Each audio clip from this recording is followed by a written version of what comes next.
স্থলবন্দর দিয়ে পণ্য পাঠানোর ওপর ভারতীয় নিষেধাজ্ঞা নিয়ে সিদ্ধান্ত নেবে উপদেষ্টা পরিষদ, জানালেন অর্থ উপদেষ্টা।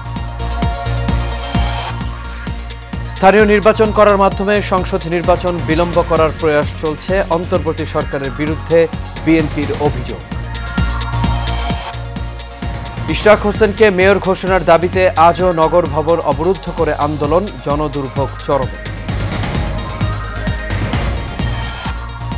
এবং দেশে স্টারলিং ইন্টারনেটের যাত্রা শুরু, মাসে সর্বোচ্চ প্যাকেজ ৬,০০০ টাকা, জানালেন ফয়েজ তৈয়ব।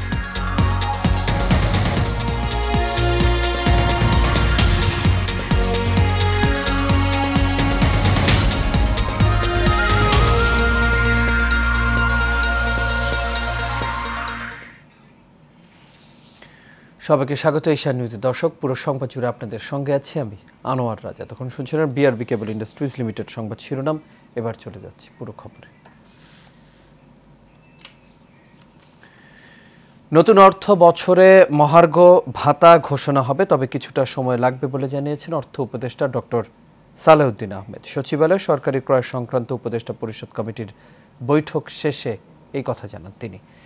স্থলবন্দর দিয়ে পণ্য আমদানি রপ্তানির বিষয়ে ভারত যে নিষেধাজ্ঞা দিয়েছে তা নিয়ে উপদেষ্টা পরিষদের বৈঠকে সিদ্ধান্ত নেওয়া হবে। নূর মোহাম্মদ ভুইয়ার রিপোর্টে দেখুন বিস্তারিত।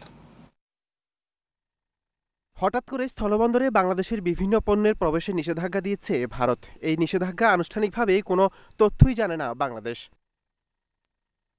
তবে এ বিষয়ে সচিবালয়ে সরকারি ক্রয় সংক্রান্ত বৈঠক শেষে অর্থ উপদেষ্টা ডক্টর সালেউদ্দিন আহমেদ বলেন, স্থলবন্দরের নিষেধাজ্ঞার বিষয়ে উপদেষ্টা পরিষদের বৈঠকের পর সিদ্ধান্ত হবে। ওইটা না আলাপ করবো আজকে, না ওইটা আজকে কমার্সের সাথে আমাদের আলাপ হবে। এটা তো এখন আমি বলবো না, ওরা তো আসবেন আমার কাছে, আমরা একটু বসবো। মহার্ঘ ভাতার প্রসঙ্গে সাংবাদিকদের এক প্রশ্নের জবাবে উপদেষ্টা বলেন, নতুন অর্থ বছরে মহার্ঘ ভাতাও ঘোষণা করা হবে। না আমি এটা নিয়ে আমি কনসিডার করছি, এটা কমিটিকে দায়িত্ব দিয়েছে আমি, ওরা ওয়ার্কআউট করলে আমার কাছে দেবে। হওয়ার চান্স মোটামুটি, কিন্তু হয়তো একটু সময় লাগবে। আমি বাজেটের ওয়ার্কআউট করে দেখি কখন থেকে দিতে পারবো, কত দিতে পারবো। এনবিআর কর্মকর্তাদের কলম বিরতি পালন করে লাভ নেই উল্লেখ করে সালেউদ্দিন আহমেদ বলেন, বিলুপ্ত সিদ্ধান্ত বাস্তবায়নে বদ্ধপরিকর সরকার। ওরা যদি কিছু বলতে চায় এনবিআর লোকজন বাইরে গিয়ে বলুক। আমি নূর মোহাম্মদ ভুঁইয়া, এশিয়ান টেলিভিশন, ঢাকা।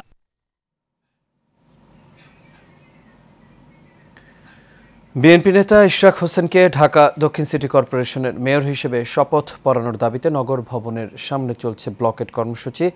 আজ ষষ্ঠ দিনের মতো বিক্ষোভ করছেন ইশরাকের সমর্থকরা। সকাল থেকে নগর ভবনের সামনে জড়ো হন নেতাকর্মীরা। এতে সেবা নিতে এসে চরম ভোগান্তিতে পড়েন সাধারণ মানুষ। মণ্ডল এনামের রিপোর্টে বিস্তারিত। সকাল থেকে নগর ভবনের সামনের সড়কে অবস্থান নেয় বিএনপির নেতাকর্মীরা। ইশরাক হোসেনকে ঢাকা দক্ষিণ সিটি কর্পোরেশনের মেয়র হিসাবে শপথ পড়াতে সরকারকে বাধ্য করতে এই কর্মসূচি পালন করছেন ইশরাক সমর্থকরা। বিক্ষোভকারীদের অভিযোগ, আদালতের রায়ে মেয়র হিসাবে ইশরাকের নাম ঘোষণার পরও সরকার তাকে শপথ নেওয়ার সুযোগ দিচ্ছে না। সরকারের বিরুদ্ধে আদালত অবমাননার অভিযোগ তুলে অবিলম্বে শপথ অনুষ্ঠান আয়োজনের দাবি জানান তারা। একই সঙ্গে তারা স্থানীয় সরকারের উপদেষ্টা আসিফ মাহমুদের পদত্যাগের দাবিও করেন বিক্ষুব্ধ নেতাকর্মীরা। ইউনূস সাহেবের কাছে আমাদের বিনীত অনুরোধ, আপনি জনগণের সরকার, আপনি কোনো দলের বা কোনো পক্ষের না। আদালত যে রায় দিবে সেই রায়কে যদি না মানেন, তাহলে কি আমরা বলতে পারি না আমরা আবারও সেই বৈষম্যের শিকার হচ্ছি? আদালতের রায়ের পরেও তাকে যে মেয়র করা হচ্ছে না এবং তাকে যে সেই শপথ করার জন্য তারা বাধা দিচ্ছে, এটা হচ্ছে তাদের পুরাটাই হচ্ছে একটা ষড়যন্ত্র। এই সময় আন্দোলনে অংশ নিয়ে নেতাকর্মীরা বলেন, ফ্যাসিস্ট সরকার আর এই সরকারের মধ্যে কোনো তফাৎ নেই। আজকে এই সরকারের মধ্যে রয়ের এজেন্ডা ঢুকে পড়েছে। এই মন্ত্রী পরিষদে রয়ের আমলা সচিব, কিছু কিছু মন্ত্রীও ঢুকে পড়েছে। আওয়ামী লীগের এজেন্ডাও আজকে সচিবালয়ে তারা অবস্থান করছে। শেখ হাসিনা যেমন কুটকাছারিকে মানে না, এই বর্তমান সরকার কুটকাছারিকে মানে না। আমরা ঢাকা দক্ষিণ সিটি কর্পোরেশনের সাধারণ জনগণ ইশরাক সাহেবকে শপথ পড়াইয়া দেব 0 পয়েন্টে। এদিকে ইশরাকের রিটের শুনানির রায় আগামীকাল।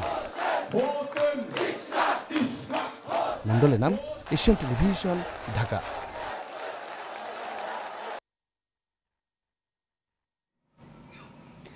দেশে আনুষ্ঠানিকভাবে যাত্রা শুরু করেছে বিশ্বখ্যাত প্রযুক্তি উদ্যোক্তা ইলন মাস্কের স্পেস এক্সের স্যাটেলাইট ইন্টারনেট সেবা স্টারলিংক।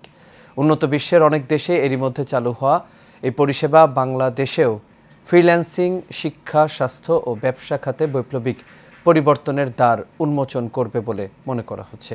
মঙ্গলবার সকালে টেলিযোগাযোগ ও তথ্য প্রযুক্তি মন্ত্রণালয়ের দায়িত্বপ্রাপ্ত প্রধান উপদেষ্টার বিশেষ সহকারী ফয়েজ আহমেদ তৈয়ব বাংলাদেশে স্টারলিংকের ইন্টারনেট পরিষেবা চালুর বিষয়টি নিশ্চিত করেন। বাংলাদেশের গ্রাহকরা আজ থেকে স্টারলিংকের সেবা নেয়ার বিষয়ে অর্ডার করতে পারবেন। এর মধ্যে আবাসিক প্যাকেজটির মাসিক খরচ নির্ধারণ করা হয়েছে ৬,০০০ টাকা। অন্যদিকে অপেক্ষাকৃত কম খরচে ইন্টারনেট সেবা পেতে আগ্রহী গ্রাহকদের জন্য রয়েছে রেসিডেন্সিয়াল লাইট প্যাকেজ, যার মাসিক খরচ ৪,২০০ টাকা।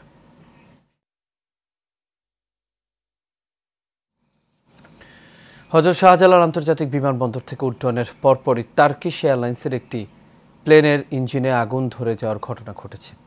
বিষয়টি টের পেয়ে পাইলট তাৎক্ষণিক প্লেনটি জরুরি অবতরণ করেন। প্লেনটিতে ৫ শিশুসহ ২৯১ জন আরোহী ছিলেন। সকাল ৭টায় এই ঘটনা ঘটে বলে শাহজালাল আন্তর্জাতিক বিমানবন্দর নির্বাহী পরিচালক group captain SM. Ragib Samad নিশ্চিত করেছেন। জানা গেছে টার্কিশ এয়ারলাইন্সের টিকে 713 ফ্লাইটটি শাহজালাল আন্তর্জাতিক বিমানবন্দর থেকে সকাল ৭টার দিকে তুরস্কের ইস্তাম্বুলের উদ্দেশ্যে রওনা দেয়। উড্ডয়নের ১৫ মিনিটের মাথায় পাইলট এর একটি ইঞ্জিনে আগুনের ফুলকি দেখতে পান। পরে সোয়া ৮টায় জরুরি অবতরণ করেন পাইলট।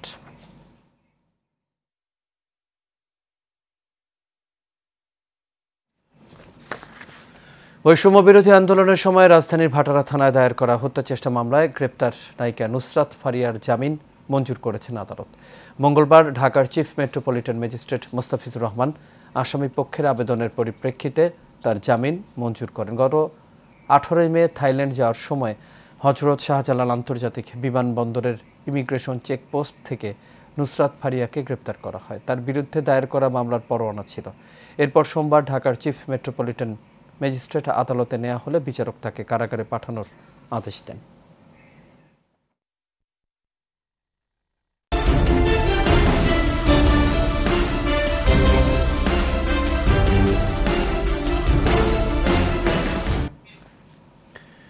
ব্রাহ্মণবাড়িয়ার কসবা উপজেলায় বেড়েই চলেছে মাদক কারবারিদের দৌরাত্ম্য। প্রশাসনের কঠোর নজরদারির পরেও থেমে নেই চোরা কারবারিরা। স্থানীয়রা বলছেন রাজনৈতিক ছত্রছায়ায় চলছে এসব অপকর্ম। আশিকুর রহমানের রিপোর্ট, জানাচ্ছেন রাশেদ আকুন।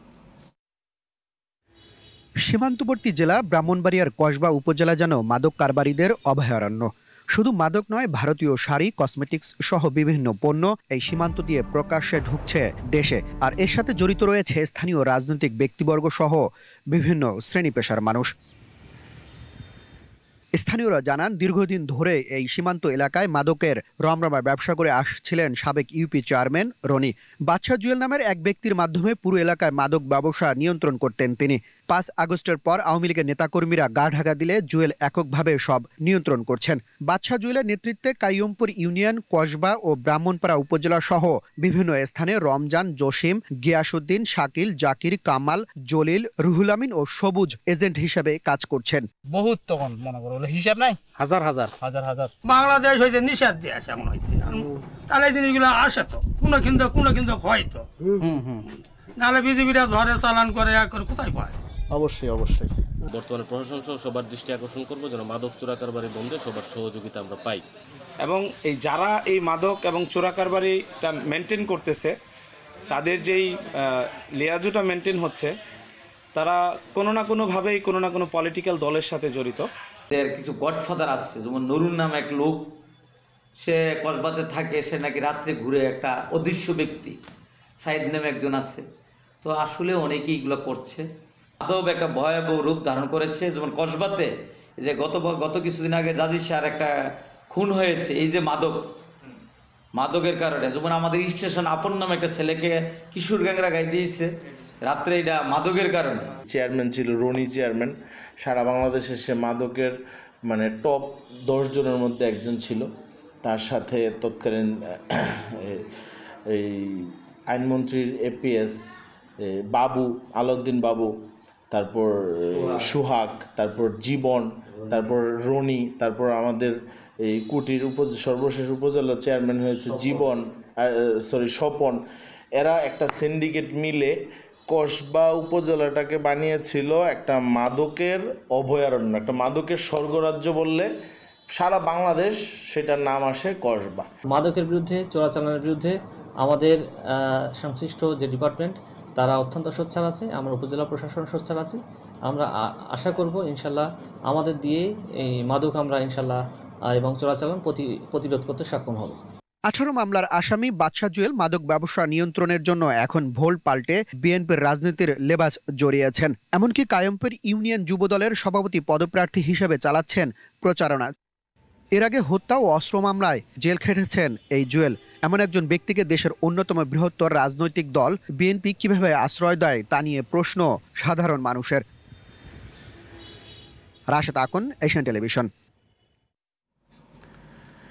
ভারতের মেঘালয় ও আসামে টানা ভারী বর্ষণ এবং শেরপুরে গত 4 দিনের থেমে থেমে বৃষ্টিপাতের কারণে জেলার নদ নদীর পানি দ্রুত বাড়ছে। এরই মধ্যে চেল্লাখালী নদীর পানি বিপদসীমা অতিক্রম করেছে। পানি উন্নয়ন বোর্ডের সর্বশেষ তথ্য অনুযায়ী চেল্লাখালী নদীর পানি বিপদসীমার 106 সেন্টিমিটার ওপর দিয়ে প্রবাহিত হচ্ছে। গত রাত 10টায় পানির উচ্চতা ছিল 39 সেন্টিমিটারের ওপর, যা রাতেই কিছুটা কমে। তবে ভোর থেকে মুষলধারে বৃষ্টি এবং উজানে অতিরিক্ত বর্ষণের কারণে আবারও পানি বেড়েছে। সোমেশ্বরী নদীর পানি বেড়ে গিয়ে নির্মাণাধীন চাপ্পাতলি সেতুর পাশে নির্মাঞ্চলে প্রবেশ করায় আশপাশের কয়েকটি দোকান ক্ষতিগ্রস্ত হয়েছে। শেরপুর পানি উন্নয়ন বোর্ডের সকাল 9টার তথ্য অনুযায়ী ভোগাই নদীর পানি বিপদসীমার 379 সেন্টিমিটার নিচে, নালিতাবাড়ি পয়েন্টে বিপদসীমার 257 সেন্টিমিটার নিচে এবং পুরাতন ব্রহ্মপুত্র পয়েন্টে বিপদসীমার 687 সেন্টিমিটার নিচ দিয়ে প্রবাহিত হচ্ছে। কারণে এই এলাকায় একটা বন্যা পরিস্থিতি তৈরি হয়। এবছর আমরা আগাম সতর্কবার্তা পেয়েছি। এটি ইতিমধ্যে আমরা এলাকার জনগণ সহ সকলকেই জানিয়ে দিয়েছি এবং আমরা সেজন্য প্রস্তুতি নিচ্ছি। আমরা একটি জরুরি সভার আহ্বান করেছি আগামীকালকে। সকল স্টেক হোল্ডারদেরকে নিয়ে আমরা সেখানে বসবো এবং বন্যা পরিস্থিতি মোকাবেলার জন্য সরকারি সুযোগ সুবিধা সহ। দর্শক, শেরপুরে বন্যা পরিস্থিতির আরো খবর জানবো সহকর্মী বুলবুল আহমেদের কাছ থেকে। শুরুতে জানিয়ে রাখতে চাই, শেরপুরের ঝিনাইগাতি এবং নালিতাবাড়ি যে 4টি নদ নদী রয়েছে সেগুলো নদ নদী কিন্তু টানা কয়েকদিনের ভারী বর্ষণ এবং পাহাড়ি ঢলের কারণে কিন্তু পানি বৃদ্ধি পেতে শুরু করছে। ইতিমধ্যে শেরপুরের সোমেশ্বরী নদীর যে পানি রয়েছে সে পানির তীব্রতা গত রাতে বাড়ার ফলে কিন্তু পাশ দিয়ে যে গ্রামীণ সড়কটি রয়েছে সে গ্রামীণ সড়কের অনেকটাই ভেঙে গিয়েছে, যার ফলে কিন্তু পাশের যে একটি মুদির দোকান ছিল সে দোকানটি কিন্তু নদী গর্ভে চলে গিয়েছে। আমি এখানে স্থানীয় উপজেলা প্রশাসন এবং কৃষি বিভাগের সাথে কথা বলেছি। তারা আমাকে জানিয়েছেন বন্যার যে আগাম প্রস্তুতি তারা কিন্তু সেটি নিয়েছেন। কৃষি বিভাগ আমাকে জানিয়েছেন এখানে স্থানীয় যে কৃষক রয়েছে তাদেরকে সচেতনতামূলক মাইকিং করা হচ্ছে। ইতিমধ্যে কিন্তু তারা 80 ভাগ যে ধান রয়েছে তারা কিন্তু কেটে ফেলেছে। বাকি যে 20 ভাগ ধান কাটা এখনো বাকি রয়েছে সেগুলো কিন্তু অতি দ্রুত তারা কাটা শুরু করেছে। আমি আপনাকে আরেকটু জানিয়ে রাখতে চাই, গত 3 দিনের যে ভারী বর্ষণ, সে বর্ষণের ফলে যে পাহাড়ের যে ঢল, সে ঢলের যে পানি বৃদ্ধি এখন পর্যন্ত আমাদের কাছে বড় ধরনের কোনো ক্ষয়ক্ষতির কোনো খবর এখনো। দর্শক, সংবাদের শুরুতে শিরোনামে যেমনটি বলছিলাম, তত্ত্বাবধায়ক সরকারের অধীনে স্থানীয় নির্বাচন অনুষ্ঠানের মাধ্যমে জাতীয় নির্বাচন বিলম্ব করার প্রয়াস চলছে বলে অভিযোগ করেছেন বিএনপির স্থায়ী কমিটির সদস্য নজরুল ইসলাম খান। দুপুরে প্রেস ক্লাবে আয়োজিত এক অনুষ্ঠানে এই কথা বলেন তিনি। এ সময় ভিন্ন এক অনুষ্ঠানে বিএনপি চেয়ারপারসনের উপদেষ্টা আব্দুস সালাম হুঁশিয়ারি দিয়ে বলেন, সীমা লঙ্ঘন করলে এই সরকারকেও কাঠগড়ায় দাঁড়াতে হবে। মোশাররফ তালুকদারের ক্যামেরায় কাউসার আহমেদের রিপোর্ট। দুপুরে জাতীয় প্রেস ক্লাবে এক অনুষ্ঠানে অংশ নেন বিএনপির স্থায়ী কমিটির সদস্য নজরুল ইসলাম খান। এ সময় নির্বাচন ইস্যুতে কথা বলেন তিনি। জানান, সংস্কার আর নির্বাচনকে সামনাসামনি দাঁড় করিয়ে দেওয়াও একটা অপরাধ। নানান রকমের প্রশ্ন তোলা হচ্ছে গণতন্ত্র পুনঃপ্রতিষ্ঠার পথে বাধা সৃষ্টির জন্য। এটা করতে হবে আগে, এটা করতে হবে আগে, এটা করতে হবে আগে। আগে আর পরের প্রশ্ন তো নাই। যা যা করা দরকার সবই করতে হবে, অবশ্যই চাই, কিন্তু সেই বিচার শেষ না হওয়া পর্যন্ত নির্বাচন করা যাবে না। এই প্রশ্ন যারা তোলে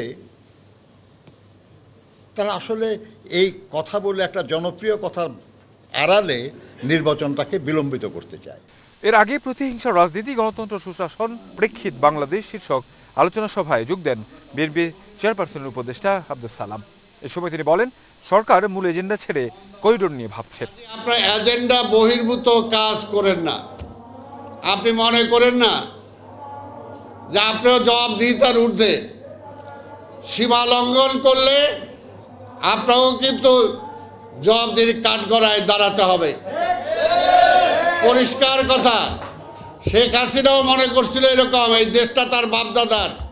অনুষ্ঠানে বিএনপির ভাইস চেয়ারম্যান শামসুজ্জামান দুদু সরকারের নানান কর্মকাণ্ডের সমালোচনা করেন। একই সাথে এই সরকার ফ্যাসিস্টের পথে হাঁটছে কিনা এমন প্রশ্ন তোলেন তিনি। সরকারের প্রতি মানুষের যে সমর্থন, আশা ছিল, বিশ্বাস ছিল, সেই সমর্থন, বিশ্বাস, আশা আস্তে আস্তে টুটে যাচ্ছে। এই জিনিসটি এই সরকারকে বুঝতে হবে। আমরা ডক্টর ইউনূসের মধ্য দিয়েই বাংলাদেশে একটি ভালো নির্বাচন করার প্রত্যাশা করি। জনগণের ভোটে নির্বাচিত হয়ে ইশরাক হোসেন প্রতিহিংসার শিকার হচ্ছেন বলে জানান বিএনপি নেতারা। সুপ্রিম কোর্টেরও দায়িত্ব আছে জনগণ, দেশ এবং গণতন্ত্রকে রক্ষা করা। কাউসার আহমেদ। এবার বাণিজ্য সংবাদ। র্যাঙ্কস ইলেকট্রনিক্স আয়োজিত ঈদ উৎসব কোরবানি অফার ক্যাম্পেইনের র্যাফেল ড্র ও পুরস্কার বিতরণ অনুষ্ঠিত হয়েছে। রাজধানীর বাংলা মোটরের র্যাঙ্কস শোরুমে এর আয়োজন করা হয়। গত 1 মে শুরু হওয়া এই ক্যাম্পেইনে ক্রেতাদের জন্য ইনস্ট্যান্ট ক্যাশব্যাক, ফ্রি গিফট সহ নানা আকর্ষণীয় অফার রাখা হয়। ক্যাম্পেইনের আওতায় সনি ও র্যাঙ্কস ব্র্যান্ডের পণ্য কেনা কাস্টমারদের মধ্য থেকে র্যাফেল ড্রর মাধ্যমে 4 জন ভাগ্যবান বিজয়ী নির্বাচন করা হয়। অনুষ্ঠান উদ্বোধন করেন র্যাঙ্কস ইলেকট্রনিক্সের ভাইস চেয়ারম্যান মিসেস সাচেমি হোসেন এবং সনি ইলেকট্রনিক্স বাংলাদেশের ব্রাঞ্চ হেড রিকি লুকাস। আর এর সাথে শেষ করবে এশিয়া নিউজ। তবে যাবার আগে বিআরবি কেবল ইন্ডাস্ট্রিজ লিমিটেড সংবাদ শিরোনামগুলো দেখে নেব দর্শক আরও একবার।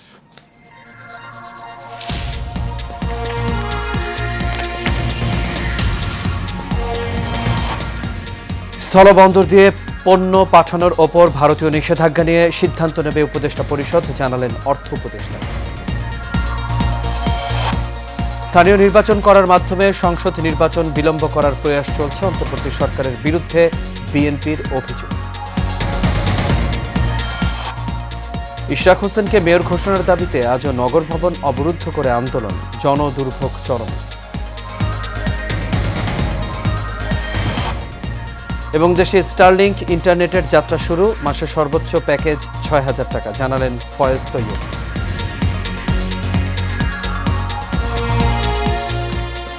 দর্শক, এই ছিল আমাদের এখনকার আয়োজন। আমাদের পরবর্তী সংবাদ দেখার আমন্ত্রণ রইল। এতক্ষণ সাথে থাকার জন্য সবাইকে ধন্যবাদ।